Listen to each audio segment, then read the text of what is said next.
just got our brand new machine. Spaperi is Italian make, comes from JF Hudson.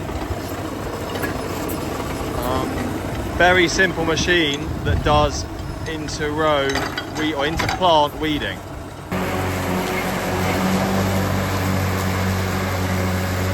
Hello, hope everyone's well. Hope you're all enjoying the videos. We're here, another month gone, so we're just going to rattle through how all the crops are looking, go quickly around hopefully most of the crops and just see how they've all got on. Everything has changed quite a lot. It's always quite a good month, or great time of the year this, where things really move. So you can see behind me now, we are in the fodder beet field. This has changed a hell of a lot since the last monthly update at the end of May. If we look down now, we can see it's all now completely covering the row, and it is just looking really good. Really pleased with it. And if we go down here and try and get one up, you can see really nice root size already. This was drilled on the 22nd of April, and I think I've mentioned before, it's been pretty much perfect conditions for the fodder beet this year. We've had plenty of moisture, and that's, the weed controls really worked really well. There's basically no weed at all. And also, as you can see here, the roots are already growing really big. So I'm hoping we're gonna be able to start harvesting this in the first week of September, which would be brilliant. So we should get a really good yield off this. This variety is Blizzard. Blizzard or Brick, can't actually remember, I have to check, but I think it's Blizzard, this variety. So yeah, looking really good, and fingers crossed it's going to provide a really good yield when we come to harvest it. So we'll go and look at some other crops and see what else everything's been growing. So we're in our tomatoes, in our tunnels. These are organic tomatoes, and I don't know if you remember back, I might try and put a shot up, but these have pretty much doubled in size since last month. And you can see they were kind of like, hard to see here, but they were literally half the size. And if you remember, there was all just the flowers starting to form. Whereas now you can see, look, there's some really nice tomatoes. They've changed a lot. It's been really nice weather, perfect for these tomatoes. In the last month, we had some warm days, had some 2-3 days at 28 degrees. And that's what tomatoes love. They love dry weather. And especially these being organic, we can't use any chemical controls to stop blight, which is the disease that can really affect them. So yeah, it's just kind of windy, dry weather is a perfect weather for these tomatoes. So you can see now, lots of tomatoes starting to form. We're on our, you got the first, so these are called trusses, and that's how many you grow on a plant. So that's the first truss, second truss, third truss, fourth truss. I think that's number 5, 6, and that's probably where we'll stop. So once they've got to the 6th or 7th, I don't know, my uncle will decide that, he's a tomato expert. That's number 6. So we'll see, it'll depend on weather conditions and how the plant is coping. But after this one, the tomatoes start forming, then you can actually stop the tomato from growing. And that just helps you make sure that then all the fruit will ripen well. Otherwise, if you keep trying to grow more and more trusses and more tomatoes, they don't ripen that well. And you're just pushing your luck, because by the end of September, early October, that's when the weather changes and they just won't ripen anymore. So yeah, that's what we'll try and get. But you can see here, look, there's some tomatoes that's actually ready to pick. So that is one of our first round tomatoes of the year. So pretty good for the 1st of July. It's a tiny bit earlier than last year on these rounds, but yeah, nice organic round tomato. Fingers crossed, another month's time, we'll see a lot more red tomatoes, and they should all hopefully also be blight free. So moving on to our courgettes, you can see as well, these now have also changed a lot. These are planted in April. These are organic courgettes, you can probably tell with the weeds that are between them. But yeah, they're now producing. We started picking a couple of weeks ago. They're producing some nice courgettes now. This here is like your perfect, this is a nice class 1 courgette. You can see all the little fruit starting to form there. And that'll be ready to pick next time. You can see they all grow from the middle there, so you can see there's lots of little courgettes. You can see the courgettes there. That's all starting to grow. And this one will be picked today. We don't want them too big, so we want them about 18 centimetres is about perfect really. That's a good size, and no marks or blemishes, and quite nice and straight. We had a good pick yesterday because it was warm over the weekend. We had about, you can see on the trailer now, they got 2.5 pallets. They're just picking now. We got 7 yesterday. That was over 2 days, but probably get 3 pallets a day. But that's being only picking it a day. But that's how quick courgettes grow. Courgettes grow very quickly. So that'll be in another day's time. That courgette now is probably about 14 centimetres. That'll be probably this size by nearly in 24 hours time. So they grow very quickly, a bit like asparagus, very, very quickly. But yeah, no, you can see them all on the plant here. And that's all the little new ones that will be growing in the next couple of weeks. So courgettes are growing well. They quite like the warm weather. Hopefully we'll get a drop of rain Thursday, Friday, and that'll really keep them going. And we've planted the next field as well, and they're all now emerging. So then we can keep picking like throughout the season and have a constant supply.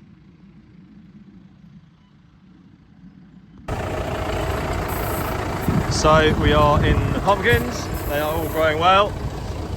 Mixture of these are our pumpkins. I think these are Harvest Moon. These are like a main crop pumpkin. These are growing well. Varied emergence. We've just got our brand new machine. Spaperi is Italian make. Comes from JF Hudson. Very simple machine that does inter-row or inter-plant weeding. So you can see here, pumpkins are growing really well. We did a pre-emerge, but it's varied how it works. It's not the best sprays, and the weeds are starting to come up. You can see here, the weeds are coming up in between the plants now. We've passed the inter-row cultivator into row, and that's taken out all those weeds. We still need to get rid of all these. We would have just done hand weeding before. We used to have a robo crop, but they have gone crazy expensive. They now cost a fortune. They're upwards like, I don't know, they're like 70,000 I think for a new one now. It's a lot of money for the amount of veg we grow. We can't really justify it. So we've gone for one of these machines. It's literally our first day using it, and it's a very simple machine. It's got rotors on the bottom which spin around. You can see there it's a little bit dusty, but they spin around very quickly. There's 2 hydraulically driven rams. These rams here, and they're controlled with these levers. So these levers here move the rams in and out. And the little disc rail, they're like power harrow blades, spin around and they'll knock out all the weeds. As you can see here, this is where they've just been up, and it's spinning round and taking out, and that's what you want to see. All these weeds are being ripped up by those spinning round blades, and they're all now going to die, and hopefully these pumpkins will all grow away, and hopefully they're going to get big enough that the weeds then won't be a problem. It's just setting up, so there's little bits that aren't gonna, it hasn't got yet, but hopefully I'll show you a bit more of it as we get on, but it's going to do a good job. I'll do a much more detailed video of this machine in the next few weeks, but so far it's looking very good.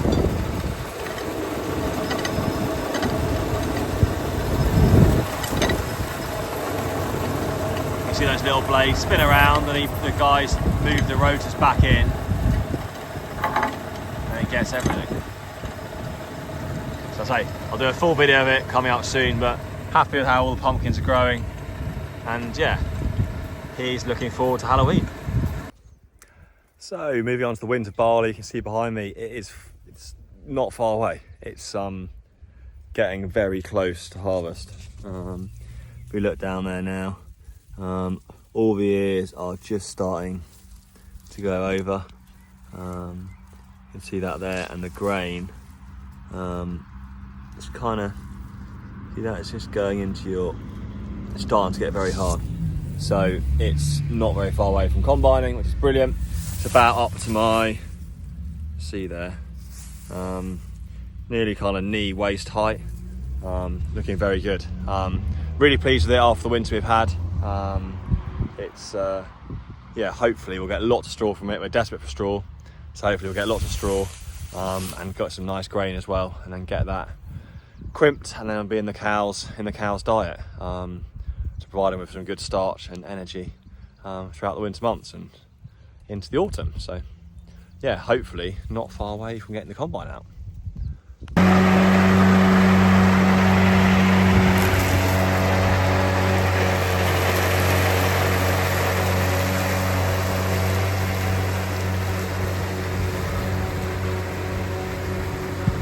So on the grass silage front, third cut is underway.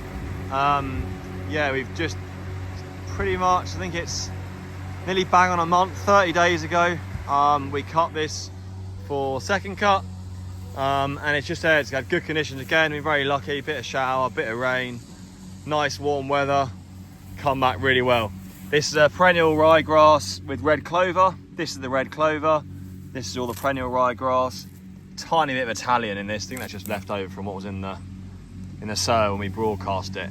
You can see there the Italian is a slightly bigger stuff that's already in flower. Italian ryegrass is an earlier growing variety, so it has an earlier heading date. So in a mix of grasses, you'll always see the Italian ryegrass will come out and into flower first. But when it comes out into flower, that also means it's a lot more stemmy. You can see there, it's all got a bit more stem.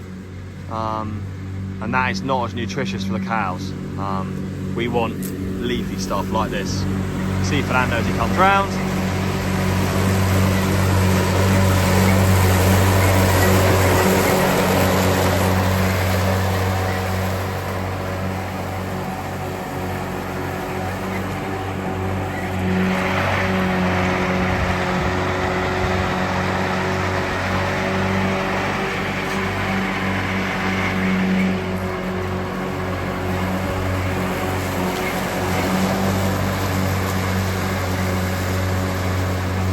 So I say a few people have commented on like kind of the first time we cut and the second time that, you know, why don't we wait for more yield, or there's not much grass. Well, we're on the multi-cut system, and that's all about cutting it at optimum time when you want as much leaf there as possible.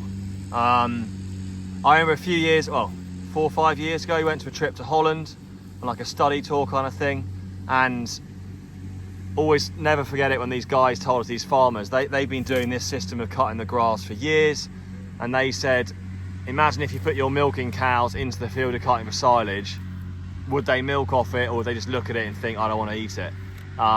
If they don't want to eat it and they wouldn't milk well from it, why are you cutting it and storing it in a clamp or a bag? And that's what we're trying to do here, is hopefully this will still, if you put milking cows in here, the dairy herd tomorrow, this is all nice lush stuff. They'd graze it really well and produce a lot of milk. So that's why we're trying to cut it at this stage, so that we can get lots of milk from our forage.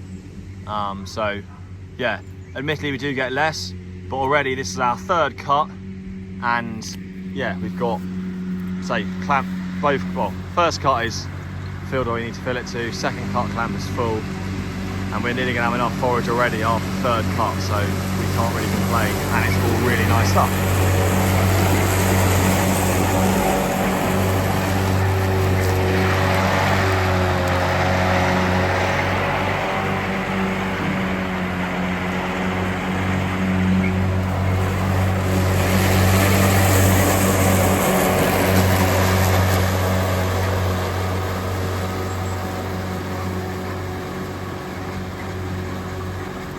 But it does, yes, it does cost more to do this type of system, but we can we can gain an extra 2 litres per cow per day through having good forage.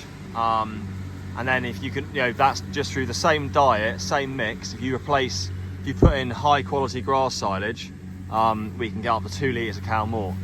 We had it a few years ago in that dry year of 2022.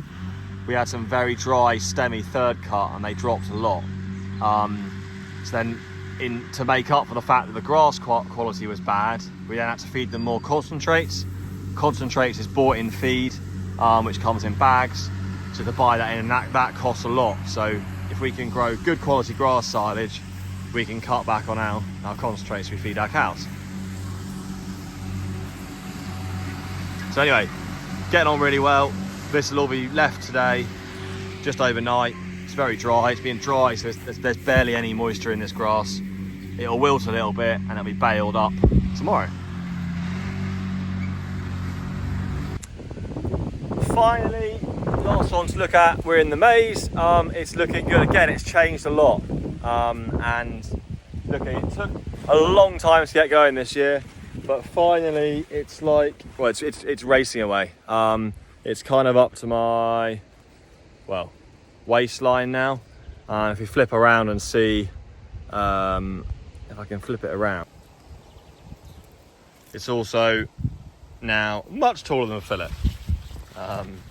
He's now perfect height for a 2.5-year-old to have a maize in it.